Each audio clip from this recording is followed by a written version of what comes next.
జాగ్రత్తగా చూడండి. ఇవాళ బంగారం వెండి పెరగడానికి అమెరికా యూరోపియన్ కంట్రీస్ మధ్యలో ఉంటున్న ఇష్యూ, దానికి ట్రంప్ చేస్తున్న స్టేట్మెంట్సే కారణం అనేలా మీరు కొంత టైంలో తెలుసుకుంటారు. అది ఇవాల్టి వరకు జరిగిన ఇష్యూ, కానీ రేపు ఆ తర్వాత రోజు ట్యూస్డే అండ్ వెనస్డే ఉంటున్న ఇంపార్టెంట్ ఈవెంట్స్ అవి గోల్డ్ అండ్ సిల్వర్ మీద మాత్రమే కాదు, స్టాక్ మార్కెట్ల మీద కూడా ఎలా ప్రభావం చూపిస్తుంది అన్నది.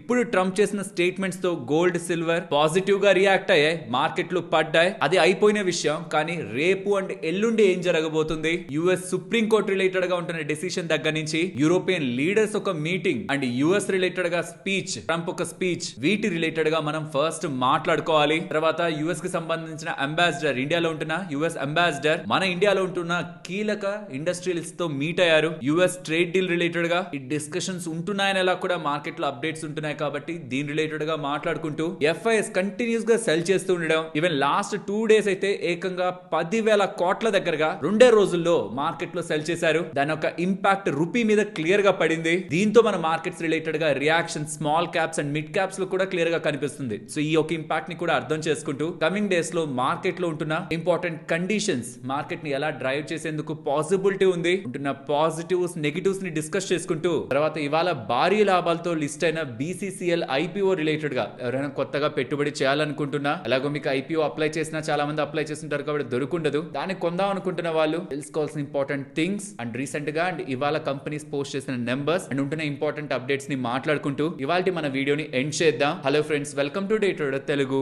Good evening. బంగారం వెండి కొన్న వాళ్ళకి మాత్రం ట్రంప్ ఒక దేవుళ్లానే కనిపించాలి. చెప్తున్నాను కదా, ప్రపంచంలో ఏ అనలిస్ట్ కూడా, అగైన్ చెప్తున్నాను, ఏ అనలిస్ట్ కూడా ఈ పాయింట్ ఆఫ్ టైమ్ లో సిల్వర్ ఖచ్చితంగా ఇక్కడి నుంచి ఇంకా పెరుగుతుందని ఒక డేటా పాయింట్ తో రెడీగా లేడు. లాస్ట్ కి rich dad poor dad book రాసిన రాబర్ట్ కియోసకి గారు కూడా 200కి వెళ్ళిపోతుంది, $200 పర్ ఔన్స్ కి వెళ్ళిపోతుంది సిల్వర్ ప్రైస్ అనేది చెప్పిన వ్యక్తి కూడా ప్రెసెంట్ $93 దగ్గరే ఉంది పర్ ఔన్స్. అంటే ఇక్కడ నుంచి ఇంకా మోర్ దాన్ డబుల్ అవ్వాలి. కానీ 93 కాదు, 85 దగ్గరకు వచ్చినప్పుడే, $85 పర్ ఔన్స్ దగ్గరకు వచ్చినప్పుడే తను ఇంకా దానికి కంగారు పడి ఇంతలా పెరిగిపోయింది. ఒక షార్ప్ కరెక్షన్ రావచ్చు సిల్వర్ లో. సిల్వర్ మోస్ట్ వోలటైల్ గా ఉంటుంది. మళ్ళీ పానిక్ అవ్వద్దు, ముందే చెప్తున్నాను, సిల్వర్ పడచ్చు అని. ఓవర్ గా సిల్వర్ స్ట్రెచ్ అవుతూ ఉండడం, ఈవెన్ దాని మీద ఎంత బులిష్ గా ఉన్న వాళ్ళైనా ఇక్కడ నుంచి డబల్ అవుతుంది, ట్రిపుల్ అవుతుందని చెప్పిన వాళ్ళు కూడా సిల్వర్ ని ఇప్పుడు బ్యాక్ చేయాలంటే భయపడే స్టేజ్ కి సిల్వర్ అయితే రీచ్ అయింది. ఎప్పుడు ఎక్కడి నుంచి అది కరెక్ట్ అవుతుంది, ఎంత కరెక్ట్ అవుతుంది ఎవరికి తెలియట్లేదు. కానీ గ్లోబల్ గా ఉంటున్న టెన్షన్స్, అమెరికా చైనా రిలేటెడ్ గా ఉంటున్న టెన్షన్స్, ఎవరెవరి ఇండస్ట్రీస్ ని వాళ్ళు స్ట్రెంథెన్ చేసుకోవడానికి సిల్వర్ ని క్రిటికల్ మినరల్స్ లో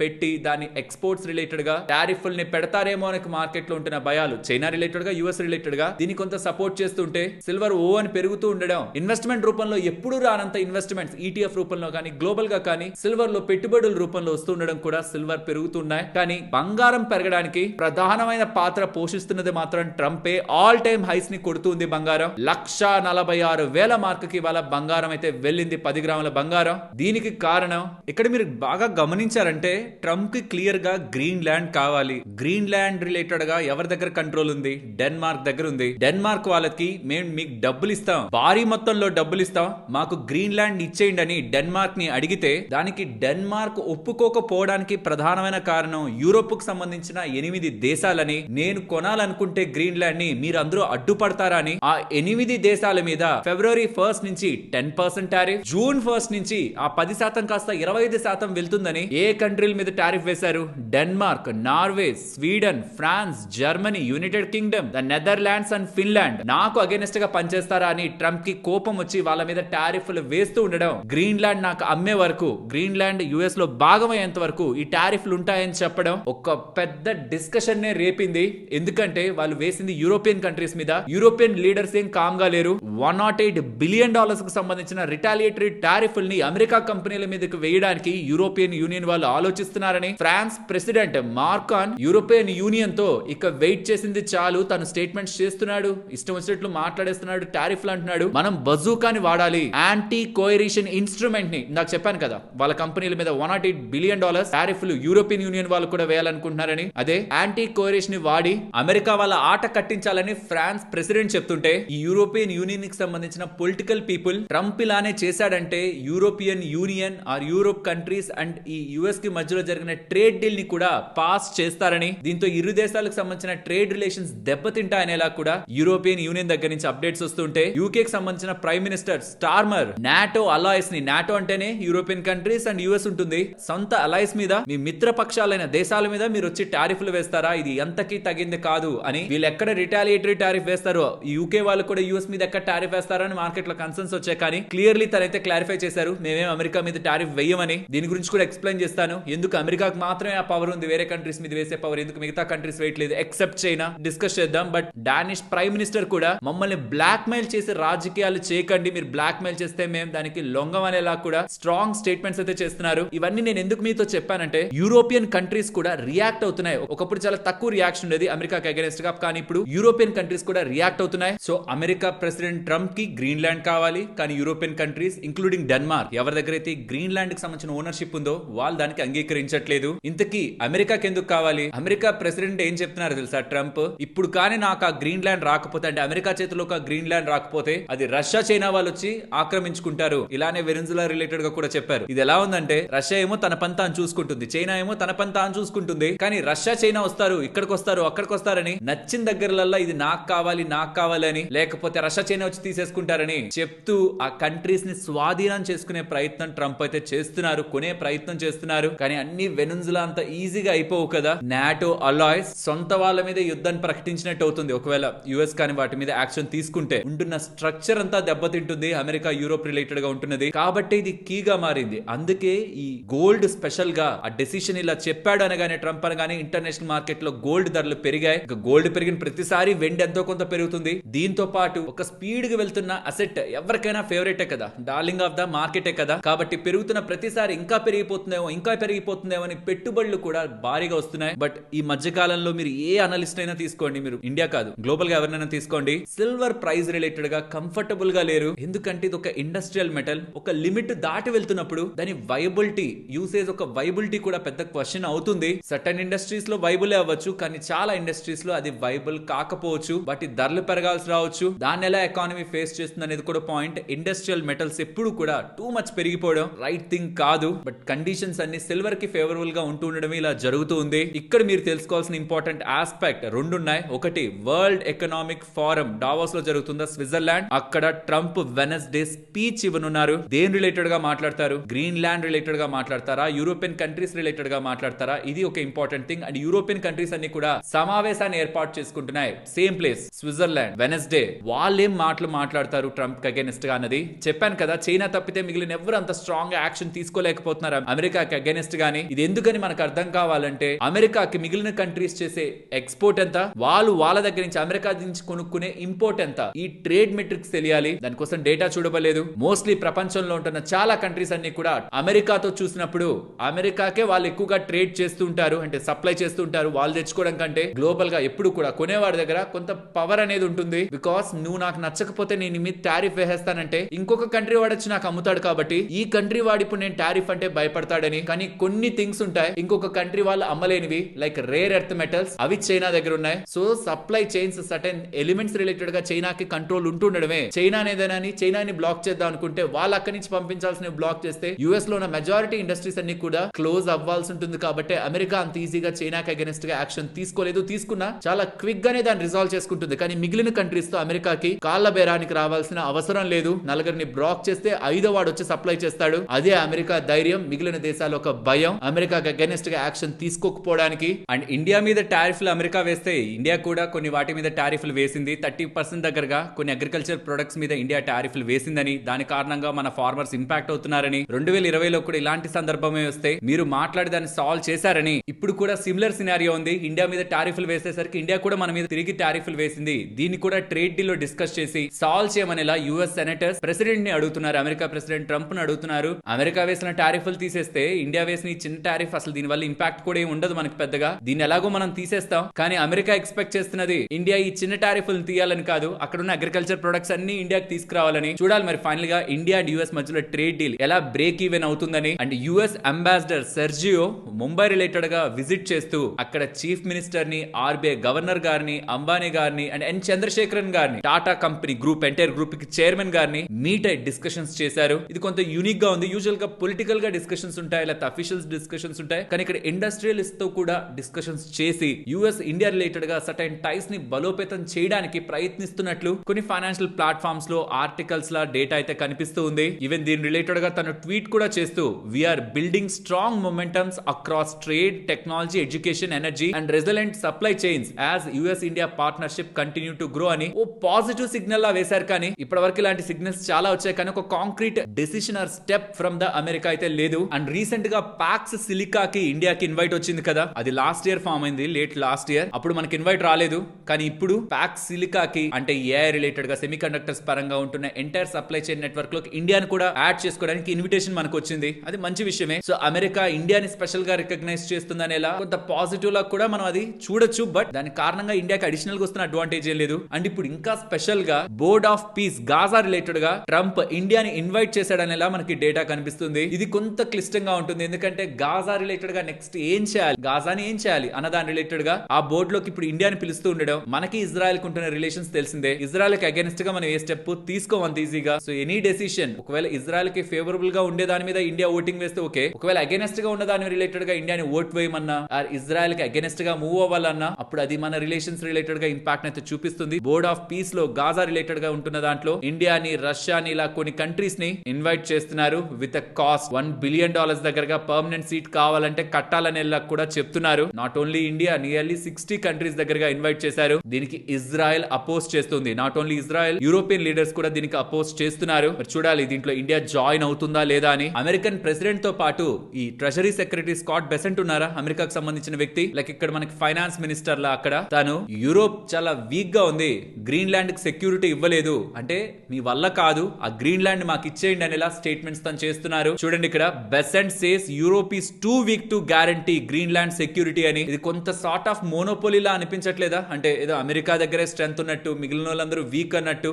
ఇది ప్రపంచంలో ఉన్న అన్ని దేశాలు గమనిస్తూ ఉంటాయి. సిచ్యువేషన్ వచ్చినప్పుడు వీటికి తప్పకుండా రియాక్షన్ ఉంటుంది. దీన్ని కంక్లూడ్ చేస్తూ నేను ఇప్పుడు ఒక ఇంపార్టెంట్ పాయింట్ చెప్పాలనుకుంటున్నాను. 2 సార్లు యుఎస్ సుప్రీం కోర్టు మీట్ అయి యుఎస్ రిలేటెడ్ గా తీసుకుంటున్న డెసిషన్స్, టారిఫ్ రిలేటెడ్ గా తీసుకుంటున్న డెసిషన్స్ కి ఎటువంటి తీర్పు ఇవ్వలేదు. 9th జనవరి ఫ్రైడేనా డెసిషన్ రావాల్సింది, అది రాలేదు. ఆ రోజు డెసిషన్ దాన్ని 14th జనవరికి పోస్ట్ పోన్ చేశారు, అంటే లాస్ట్ వెనస్డే. ఆ రోజు కూడా దాని రిలేటెడ్ గా ఎటువంటి డెసిషన్ రాలేదు. దాని తర్వాత అసలు డేటే చెప్పలేదన్నమాట. కానీ ఇప్పుడు స్పెషల్ గా రేపు దాని రిలేటెడ్ గా డిస్కషన్ ఉంటుంది అని అంటూ ఉండడం. మేబీ యూరోప్ వాళ్ళ మీద కూడా ఇలా టారిఫ్లు వేస్తూ వెళ్తున్నాడు, ఇంక వదిలేస్తే ఇంకెంత మంది మీద వేస్తాడు, అలా వేస్తూ తన పదవీ కాలం అయిపోతే తన దిగి వెళ్ళిపోతాడేమో. కానీ కంట్రీస్ మధ్యలో ఉంటున్న కాన్ఫ్లిక్ట్ నెక్స్ట్ తరాల వాళ్ళు కూడా అనుభవించాల్సి ఉంటుంది. ఇప్పుడు తను ఎక్కడో చేస్తున్న పనుల వల్ల బంగారం పెరిగిపోవడం, ఇండియాలో ఉంటున్న ప్రజలు బంగారం కొనాలనుకుంటున్న ప్రజల మీద ప్రభావం లేదా, అండ్ పెంచడం ఈజీయే, కానీ దాని తర్వాత అంత ఈజీగా అవి పడవు, అలా స్టేబుల్ గా ఉండిపోతాయి చాలా టైం పీరియడ్ వరకు. ఈ కాన్ఫ్లిక్ట్స్ వల్ల ఏదైతే డిస్టర్బెన్స్ క్రియేట్ అవుతున్నాయో, not only just gold example కోసం చెప్పాను, బట్ ఇంటర్నల్ గా కంట్రీస్ మధ్యలో ఏదైతే ఇష్యూస్ క్రియేట్ అవుతున్నాయో అది ట్రంప్ దిగిపోతున్నప్పుడు తనతో పాటు కాబట్టి ఆ కంట్రీకి సంబంధించిన నేషనల్ ఇంట్రెస్ట్ ని ప్రొటెక్ట్ చేయాల్సిన బాధ్యత ఆ కంట్రీకి సంబంధించిన కోర్టులపై కూడా ఉంటుంది. కాబట్టి సుప్రీం కోర్టు వాళ్ళు జనవరి 20న దీని రిలేటెడ్ గా రూలింగ్ ఇస్తారనేలా మార్కెట్ లో అంచనాలు అయితే వస్తున్నాయి. సో రేపు యుఎస్ కి సంబంధించిన సుప్రీం కోర్టు ఒక డెసిషన్ ఉండే అవకాశం ఉంటుంది. లాస్ట్ 2 సార్లు ఉంటుంది అనుకున్నా, ఉండలేదు. ఈసారి కూడా ఉంటుందని అనుకుంటున్నాను. ఉండొచ్చో ఉండదో టైం డిసైడ్ చేస్తుంది. బట్ ఈసారి ఉంటే బెటర్ ఏమో. యూరోప్ రిలేటెడ్ గా ఇంకొక స్టెప్ దాటుతున్నాడు కాబట్టి, ఇంకా వదిలేస్తే ఎన్ని కంట్రీస్ మీద తను ఇలాంటి టారిఫ్లు వేస్తాడని ఒక భయంతో అయినా యుఎస్ కోర్ట్ డెసిషన్ తీసుకోవాలని అయితే గ్లోబల్ గా ఉన్న చాలా కంట్రీస్ ఎక్స్పెక్ట్ చేస్తున్నాయి. అండ్ ఎఫ్ఐస్ ఒక సెల్లింగ్ లాస్ట్ 2 రోజుల్లోనే 10,000 కోట్ల దగ్గరగా సెల్ చేస్తూ ఉండడం, మన రూపీ ఫర్దర్ గా వీక్ అవుతూ సుమారుగా ఒక డాలర్ కి 91 రూపాయల దగ్గరగా 91 రూపీస్ దగ్గరగా రూపీ అయితే వీక్ అయింది. రూపీ వీక్ అయితే అది ఫర్దర్ గా ఎఫ్ఐఎస్ ఒక అవుట్ ఫ్లోస్ ని పెంచుతుంది. ఆ ఫర్దర్ గా పెరుగుతున్న ఎఫ్ఐఎస్ ఒక అవుట్ ఫ్లోస్ అంటే రూపీ ఎంత వీక్ అయిపోతూ పడిపోతూ ఉంటే డాలర్ని రూపీల్లోకి మార్చాలనుకునే వాళ్ళు తక్కువ అవుతారు, రూపీస్ ని డాలర్స్ లోకి మార్చాలనుకునే వాళ్ళు ఎక్కువ అవుతారు. కాబట్టి అది మళ్ళీ ఇంకా ఫర్దర్ గా ఎఫ్ఐఎస్ ఒక డబ్బుల్ని ఇండియా నుంచి బయటకు తీసుకువెళ్తుంది. అది ఇంకా ఫర్దర్ గా ఈ రూపీ రిలేటెడ్ గా వీక్ చేస్తూ ఓవరాల్ మార్కెట్ పరంగా రూపీ వీక్ అవడం, specially small and mid cap లో చూడండి, ఎప్పుడు రూపీ వీక్ అయినా small and mid cap space impact అవుతుంది. ఇవాళ కూడా నిఫ్టీ 0.5% కంటే బిలోనే పడింది, కానీ స్మాల్ క్యాప్ 1% దగ్గరగా పడింది. సో ఎఫ్ఐఎస్ ఒక అవుట్ ఫ్లోస్ కమింగ్ టైమ్స్ లో ఎలా ఉంటున్నాయి అండ్ దేర్ బై అది రూపీని ఎలా ఇంపాక్ట్ చేస్తుంది అనేది కమింగ్ టైమ్స్ లో మనం అబ్జర్వ్ చేయాలి. Along with US supreme court decision and European leaders and Trump ఒక స్పీచ్ సేమ్ డేనే వెనస్డే దావోస్ లో, స్పెషల్లీ స్విట్జర్లాండ్ లో అయితే ఉంటుంది. And US India trade deal గురించి మాట్లాడుకొని దాని రిలేటెడ్ గా ఏ అప్డేట్స్ మనకు ఉండట్లేదు, పాజిటివ్ హోప్స్ తప్పితే. But India European trade deal మాత్రం, యూరోపియన్ యూనియన్ ట్రేడ్ డీల్ మాత్రం ఈ మంత్ ఎండ్ లో అయ్యేదానికి, స్పెషల్లీ జనవరి 27న అక్కడి నుంచి 1 or 2 days లో అయ్యేదానికి స్కోప్ అయితే ఉంది. దాన్ని ఎక్స్పెక్ట్ చేయొచ్చు పాజిటివ్ గా. ఆర్బీఐ రిలేటెడ్ గా rate cut next month beginning లో ఫస్ట్ వీక్ లో ఉంటుంది, February 6. ఇవి మనం ఎక్స్పెక్ట్ చేయగలిగేది పాజిటివ్ గా. నెగిటివ్ గా చూస్తే ఎఫ్ఐస్ ఒక అవుట్ ఫ్లోస్ పెరిగితే, ఇంకా ఫర్దర్ గా పెరిగితే అది రూపీని ఇంకా వీక్ చేసి మార్కెట్ మీద ప్రెషర్ తీసుకొస్తుంది. తీసుకొస్తుంది. నెంబర్స్, కొన్ని నెంబర్స్ స్పెషల్లీ రిలయన్స్ ఒక నెంబర్స్ కానీ, ఐసిఐసిఐ బ్యాంక్ నెంబర్స్ కానీ, ఇంకొన్ని బ్యాంక్స్ అండ్ బిగ్ కంపెనీస్ కి సంబంధించిన నెంబర్స్ కూడా ఎక్స్పెక్టెడ్ కంటే కొంత బిలో ఉంటున్నాయి. ఓవరాల్ నెంబర్స్ ఏం డిస్టర్బ్ అయిపోలేదు, బట్ సర్టైన్ స్పేసెస్ లో మార్కెట్ ఎక్స్పెక్టేషన్స్ కంటే బిలో నెంబర్స్ ఉంటుండడం మార్కెట్ మీద ఫర్దర్ ప్రెషర్ తీసుకొస్తుంది. అండ్ కొత్తగా ట్రంప్ స్టార్ట్ చేస్తున్న ఈ గ్లోబల్ టెన్షన్స్ కూడా యూరోపియన్ కంట్రీస్ తో అండ్ ఇతర కంట్రీస్ తో స్టార్ట్ చేసుకుంటున్న ఈ గ్లోబల్ టెన్షన్స్ కూడా బంగారం వెండిని పెంచడం, ఇంకా ఫర్దర్ గా డాలర్ ని వీక్ చేయడం, దాని కారణంగా ఇంకా ఫర్దర్ గా బంగారం వెండి దాని కారణంగా పెరగడం, అండ్ ఎప్పుడు ఏం జరుగుతుందని గ్లోబల్ మార్కెట్స్ లో కూడా ఒక టెన్షన్ వాతావరణం నెలకొనే ప్రయత్నంలో ఇండియన్ మార్కెట్స్ రిలేటెడ్ గా ప్రెషర్ అయితే కనిపిస్తుంది. ఇవి positives and negatives. Let's see result season end అయ్యే పాయింట్ కి ఓవరాల్ నెంబర్స్ ని మనం అనాలిసిస్ చేసుకొని ఎన్ని నెంబర్స్ ఎక్స్పెక్టేషన్స్ కంటే బెటర్ గా నెంబర్స్ ని పోస్ట్ చేశాయి, ఓవరాల్ మెట్రిక్స్ ఎలా ఉన్నాయి, మన నెంబర్స్ డొమెస్టిక్ గా ఎలా ఉందో చెక్ చేసుకుందాం. ఈ లోపు అమెరికా రిలేటెడ్ గా యూఎస్ సుప్రీం కోర్టు వాళ్ళు ఒక డెసిషన్ తీసుకుంటారు. And India trade deal related గా కూడా హోప్ సమ్ అప్డేట్ ఉంటుంది. యూరోపియన్ యూనియన్ రిలేటెడ్ గా కూడా మనకు ఒక క్లారిటీ వస్తుంది. కాబట్టి ఈ థింగ్స్ అన్ని సార్ట్ అవుట్ అవుతాయి. ఈ Q3 ఎండింగ్ కల్లా ప్రాబబ్లీ మిడ్ ఫిబ్రవరి కంతా ఇంక్లూడింగ్ ఆర్బీఐ డెసిషన్ కూడా మార్కెట్ లోకి ఎవాల్వ్ అవుతుంది. కాబట్టి ఒక సర్టెన్ క్లారిటీ మార్కెట్స్ రిలేటెడ్ గా డెవలప్ అవుతుందని అయితే అనుకుంటున్నాను. లెట్స్ హోప్ థింగ్స్ అన్ని కొంత పాజిటివ్ వేలో వెళ్ళాలని. ఫ్రెండ్స్, ఇలా మార్కెట్ లో ఉంటున్న టోటల్ డేటాని సింప్లిఫై చేస్తూ మీ ముందుకు వీడియోని తీసుకురావడానికి మేము ఎఫర్ట్స్ పెట్టామని మీరు అనుకుంటే మన వీడియోని ఒక లైక్ చేస్తూ పెడుతున్న ఎఫర్ట్స్ ని ఎంకరేజ్ చేయండి. నెక్స్ట్ CG పవర్ గురించి మాట్లాడుకోవాలి. CG పవర్ వాళ్ళకి 900 crores విలువ చేసే ఆర్డర్ ట్రాన్స్ఫార్మర్స్ రిలేటెడ్ గా లభించింది. ఇది నెక్స్ట్ 12 to 20 months లో కంప్లీట్ చేసుకుంటారని, డేటా సెంటర్స్ రిలేటెడ్ గా పెరుగుతున్న ఆపర్చునిటీస్ ఈ ట్రాన్స్ఫార్మర్స్ పరంగా హై గ్రోత్ పొటెన్షియల్ వీళ్ళకి అన్లాక్ అవుతుందనేలా వీళ్ళు అప్డేట్ చేస్తుండడమే స్టాక్ ఇవాళ పెరగడానికి ప్రధానమైన కారణం. నెక్స్ట్ కాన్కార్డ్ కంట్రోల్ సిస్టమ్స్ గురించి మాట్లాడుకోవాలి. వీళ్ళకి 13 crore 22 lakhs విలువ చేసే railway order locomotive propulsion system related గా లభించిందని ఎక్స్చేంజెస్ కి అప్డేట్ చేస్తున్నారు. నెక్స్ట్ ఇండిగో గురించి మాట్లాడుకోవాలి. ఇండిగో రిలేటెడ్ గా గవర్నమెంట్ ఆఫ్ ఇండియా వాళ్ళు పెనాల్టీని అయితే వేశారు. 22 కోట్ల పెనాల్టీ, జస్ట్ $2.4 million. దానికి స్టాక్ 4% పెరిగింది. దేనికంటే ఇంకా భారీగా పెనాల్టీ పడుతుందేమో అని. 22 కోట్లు అంటే జస్ట్ వీళ్ళ P&L statement, profit and loss statement చూసారనుకోండి, అది వీళ్ళ డైలీ ప్రాఫిట్. అది 5 రోజులు ఫ్లైట్స్ ఎగరకుండా ఆగిన దానికి, అస్తవ్యస్తం అయిన దానికి, ఏవియేషన్ ఇండస్ట్రీ అంతా అస్తవ్యస్తం అవ్వడానికి 22 కోట్లు పెనాల్టీయా? ఇది ఈవెన్ మార్కెట్ కూడా ఎక్స్పెక్ట్ చేయలేదు. కాబట్టి ఆఫ్టర్ ఈ అప్డేట్ స్టాక్ 5% దగ్గరగా పెరిగింది. జస్ట్ 22 కోట్ల పెనాల్టీ వేసి సిఇఓకి వార్నింగ్ ఇచ్చి DGCA వాళ్ళు యాక్షన్ తీసుకున్నారనేలా అప్డేట్స్ అయితే కనిపిస్తున్నాయి. మార్కెట్ ఈజీగా ఒక 500 crores అబో దగ్గరగా ఎక్స్పెక్ట్ చేసింది పెనాల్టీ, బట్ చాలా తక్కువ 22 crores. అందుకే స్టాక్ మంచిగా రియాక్ట్ అయింది. ఇప్పుడు షేర్ చేసిన ఇన్ఫర్మేషన్ మీకు వాల్యుబుల్ గా అనిపించిందా? అనిపిస్తే మన వీడియోని తప్పకుండా లైక్ చేయండి. నెక్స్ట్ పరాస్ డిఫెన్స్ గురించి మాట్లాడుకోవాలి. పరాస్ డిఫెన్స్ వాళ్ళు వాళ్ళ సెమీ కండక్టర్ యూనిట్ ని లాంచ్ చేస్తున్నారని, even 3D packaging facility related గా కూడా ప్లాన్ చేస్తున్నట్టు అప్డేట్స్ అయితే చేశారు. అది న్యూ సబ్సిడరీ ద్వారా చేస్తున్నారు. Paras semi conductors private limited అనే ఒక న్యూ సబ్సిడరీని ఫామ్ చేసి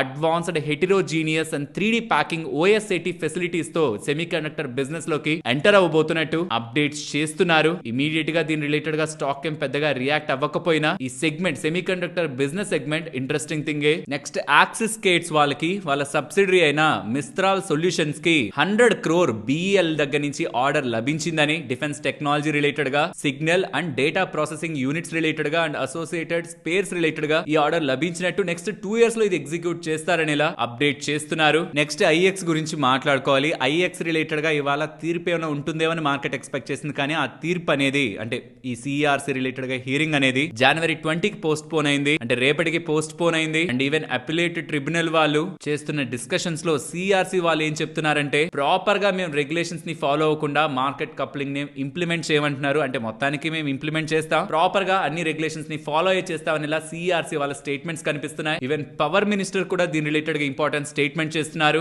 central government market coupling related గా డెసిషన్ ని అన్చేంజ్డ్ గానే ఉంచుకుందని, అంటే మార్కెట్ కప్లింగ్ ని తీసుకురావాలనే చూస్తుందనేలా అప్డేట్ అయితే చేశారు. నెక్స్ట్ రిజల్ట్స్ గురించి మాట్లాడుకోవాలి. ఫస్ట్ రిలయన్స్ ఇండస్ట్రీస్ స్టాక్ పడిందా? నెంబర్స్ వీక్ గా ఉన్నాయనేది అయితే అర్థమవుతుంది. ప్రాబ్లం ఎక్కడి నుంచి వచ్చింది? మార్జిన్స్, రెవెన్యూ మంచిగానే ఉంది, 10% దగ్గరగా పెరిగింది ఇయర్ ఆన్ ఇయర్ లో. బట్ మార్జిన్ కంప్రెస్ అవ్వడం కారణంగా ప్రాఫిటబిలిటీ ఇంపాక్ట్ అవుతుంది. ఎలా ఇంపాక్ట్ అయింది? రెవెన్యూస్ 10% పెరిగాయి, కానీ మార్జిన్స్ ఫాల్ అవడం కారణంగా ప్రాఫిట్ 1.7% పెరిగింది. ఇది ఈవెన్ మార్కెట్ కొంత ఎక్స్పెక్ట్ చేస్తున్నదే, బట్ స్టిల్ ఆఫ్టర్ ఈ నెంబర్స్ స్టాక్ లో 3% దగ్గరగా మనకి ఫాల్ అయితే కనిపించింది. అండ్ రిలయన్స్ రిలేటెడ్ గా చాలా టైం బ్యాక్ నుంచి ఉంటున్న వాళ్ళ డేటాని ట్రాక్ చేస్తుంటే నెంబర్స్ లో ఒక కన్సిస్టెన్సీ మిస్ అవుతుంది. కొన్నిసార్లు స్ట్రాంగ్ గా పెరుగుతున్నాయి, కొన్నిసార్లు మళ్ళీ ఫాల్ అవుతున్నాయి. సో ఇలా కన్సిస్టెన్సీ లేకపోతూ ఉండడం ఇప్పుడుంటున్న PE జస్టిఫై చేస్తుందా లేదా అనేది మెయిన్ క్వశ్చన్. అండ్ నా ఒపీనియన్ వీళ్ళ బిజినెస్ సెగ్మెంట్స్ ని కూడా చూసిన తర్వాత O2C బిజినెస్ స్ట్రాంగ్ గానే ఉంది, oil to chemicals business strong గానే ఉంది, జియో బిజినెస్ స్టడీగానే ఉంది. బట్ రీటైల్ సెగ్మెంట్ మాత్రం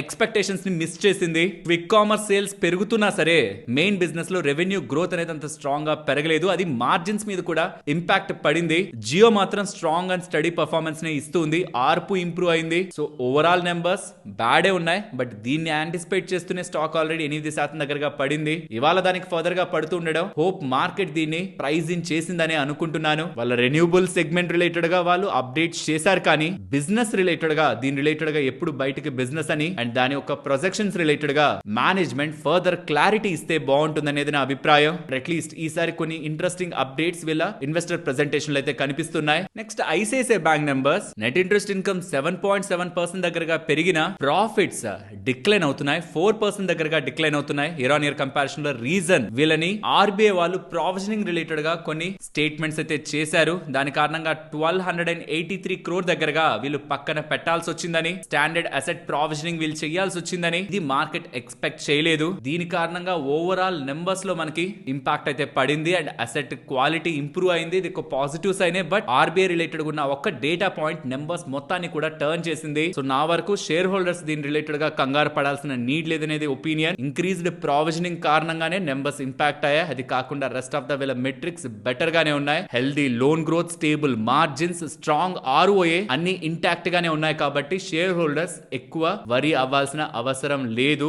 ఓన్లీ 1280 crore దగ్గరగా ఉంటున్న వన్ టైం ఇంపాక్ట్ నెంబర్స్ ని చేంజ్ చేసింది. మరి ఐసిఐసిఐ బ్యాంక్ స్టాక్ ఎందుకు పడింది? ఇయర్ స్టార్టింగ్ నుంచి అది 5% దగ్గరగా పెరిగింది అనమాట. వేరే హెచ్డిఎఫ్సి బ్యాంక్ 6% పడింది, రిలయన్స్ ఒక 7% దగ్గరగా పడింది. బట్ అదేమో పెరిగింది, నెంబర్స్ బాగుంటాయని. ఇన్ఫాక్ట్ బానే ఉన్నాయి. బట్ ఆర్బీఐ రిలేటెడ్ గా ఉన్న ఇంపాక్ట్ తో నెంబర్స్ లో కొంత డిస్టర్బెన్స్ అనిపించేసరికి స్టాక్ దానికి రియాక్ట్ అయింది. వేరే హెచ్డిఎఫ్సి బ్యాంక్ నెంబర్స్ బెటర్ గానే ఉన్నాయి. బట్ కొన్ని ఆస్పెక్ట్స్ లో కొంత వీక్ గా ఉంటాయి. ఓవరాల్ గా వీళ్ళ నెట్ ప్రాఫిట్ 11.5% దగ్గరగా పెరిగింది. నెట్ ఇంట్రెస్ట్ ఇన్కమ్ 6.4% పెరిగింది. And gross non performing assets కూడా ఇంప్రూవ్ అవుతున్నాయి. 1.24 కి గతంలో అది 1.42 ఉన్నాయి. ఓవరాల్ హెచ్డిఎఫ్సి బ్యాంక్ పరంగా బెటర్ గానే డేటా కనిపిస్తున్నా. ఇన్ఫాక్ట్ కొంతమంది ఐసిఐసిఐ బ్యాంక్ తో కంపేర్ చేసి హెచ్డిఎఫ్సి బ్యాంక్ నెంబర్స్ బాగొచ్చాయనేలా చెప్తున్నా. నాకు మాత్రం ఐసిఐసిఐ బ్యాంక్ రిలేటెడ్ గా ఒక్క వన్ ఆఫ్ కాకుండా రెస్ట్ ఆఫ్ ద మెట్రిక్స్ లో ఐసిఐసిఐ బ్యాంక్ బెటర్ గానే పర్ఫార్మ్ చేసింది. వెరాజ్ మీరు హెచ్డిఎఫ్సి బ్యాంక్ పరంగా వాళ్ళ కోర్ లెండింగ్ బిజినెస్ ని చూస్తే అదేం పెద్ద గ్రో అవ్వలేదు. వాళ్ళకు వచ్చిన మెజారిటీ ఆఫ్ ప్రాఫిట్ అనేది నాన్ ఇంట్రెస్ట్ ఇన్కమ్ ద్వారా వచ్చింది. క్వార్టర్ ఆన్ క్వార్టర్ బేసిస్ లో gross and net non performing assets పెరుగుతున్నాయి. సో అదర్ ఇన్కమ్ ద్వారా వచ్చింది అంటున్నారు. అది ఏం ఇన్కమ్? అది commissions, fees, dividends, earning from forex, derivative trading and exceptional recoveries. So వాటి ద్వారా ఎక్కువ బిజినెస్ అయితే పెరిగింది. కోర్ బ్యాంకింగ్ ఆపరేషన్స్ వల్ల అంత గ్రోత్ అయితే రాలేదు ఈ రిజల్ట్స్ లో. కాబట్టి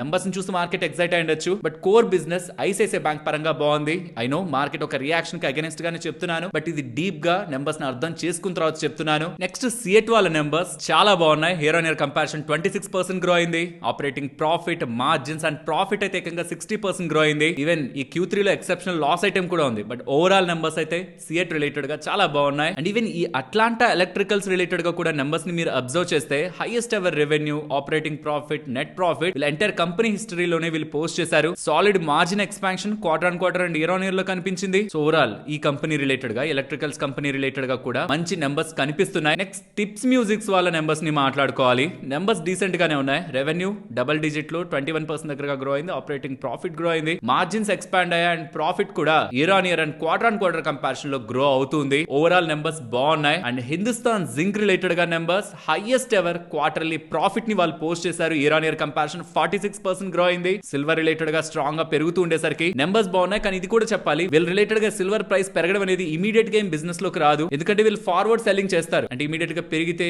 ఆ రోజు ధరకు ఆ రోజు అమ్మడం కాదు, ముందుగానే కాంట్రాక్ట్స్ వెళ్ళుకుంటాయి. సో ఏదైతే సిల్వర్ ధర పెరిగిందో దాని ఒక రియల్ ఇంపాక్ట్ నెంబర్స్ లోకి రావడానికి 2 సంవత్సరాల టైం పీరియడ్ పడుతుంది. But highest ever business Hindustan zinc వాళ్ళు రిపోర్ట్ చేస్తున్నారు. ఓవరాల్ మంచి నెంబర్స్. నెక్స్ట్ బిహెచ్ఎల్ నెంబర్స్ కూడా డీసెంట్ గానే ఉన్నాయి. స్టాక్ దానికి ఏం పెద్ద రియాక్ట్ అవ్వకపోయినా డీసెంట్ గానే ఉన్నాయి. ఇయర్ ఆన్ ఇయర్ లో 16% దగ్గరగా రెవెన్యూ పెరిగింది. ప్రాఫిట్ 205% దగ్గరగా గ్రో అయింది. ఆర్డర్ బుక్ స్ట్రాంగ్ గానే కనిపిస్తుంది. పవర్ స్పేస్ లో 76%, industrial segment and even exports related గా 24% దగ్గరగా వీళ్ళ ఆర్డర్ బుక్ డివైడ్ అయింటుంది. Current outstanding order book 2,22,800 కోట్ల దగ్గరగా ఉంది. అందులో 80% దగ్గరగా పవర్ స్పేస్ రిలేటెడ్ గానే ఉంది. ఓవరాల్ నెంబర్స్ డీసెంట్ ఎన్ఎఫ్ఏ ఉన్నాయి. సరే మరి నేను ఉండనా, మరొక ఇంట్రెస్టింగ్ వీడియోతో మళ్ళీ మీ ముందుకు వస్తాను. అంతవరకు టేక్ కేర్. జై హింద్.